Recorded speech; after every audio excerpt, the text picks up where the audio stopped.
అటు assign lands వ్యవహారంలో గోల్మాల్ అనుమానాలు. ఇటు నిషేధిత భూముల జాబితా నుండి జారిపోయిన ల్యాండ్స్. గత సర్కార్ హయాంలో లక్షల ఎకరాల ల్యాండ్ జారీ గల్లంతైందా? ఈ ఆరోపణలపై లోతుగా విచారణ షురూ చేసిన ఏపీ సర్కార్ కేబినెట్ సబ్ కమిటీ ఏర్పాటుకు రంగం సిద్ధం చేసింది. నిషేధిత జాబితా నుంచి జారిపోయిన 7 లక్షల ఎకరాలు. అసైన్డ్ ల్యాండ్స్ లో భారీ గోల్మాల్ అనుమానాలు.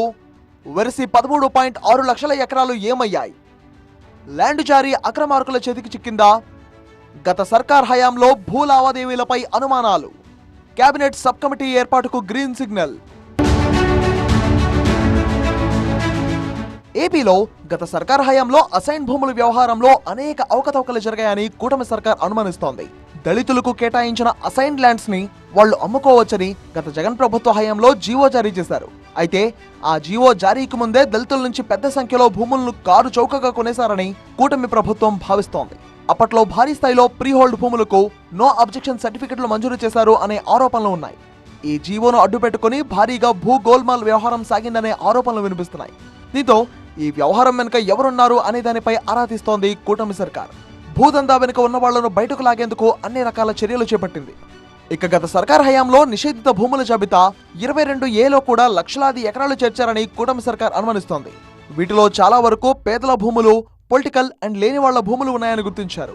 ముందు ఆ భూములను నిషేధిత జాబితాలో చేర్చి తర్వాత నయానో భయానో వాటిని లాక్కోవచ్చనే ఉద్దేశంతోనే ఈ తతంగమంతా జరిగిందని కూటమి ప్రభుత్వం భావిస్తోంది.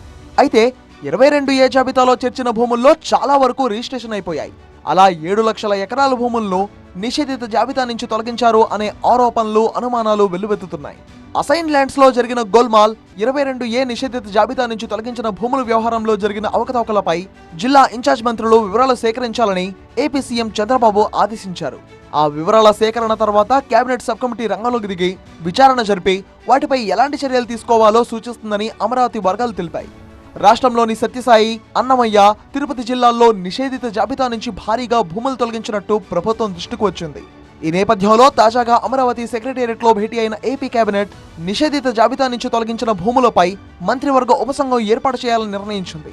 దీనిపై అధ్యయనం చేసి ఆయా భూములను ఏం చేయాలి అన్న దానిపై మంత్రుల కమిటీ ప్రభుత్వానికి నివేదిక ఇవ్వనుంది. వచ్చే కేబినెట్ భేటీలోపు భూముల అవకతవకలపై నివేదిక ఇవ్వాలని ఆయా జిల్లా ఇన్ఛార్జ్ మంత్రులను సీఎం ఆదేశించారు.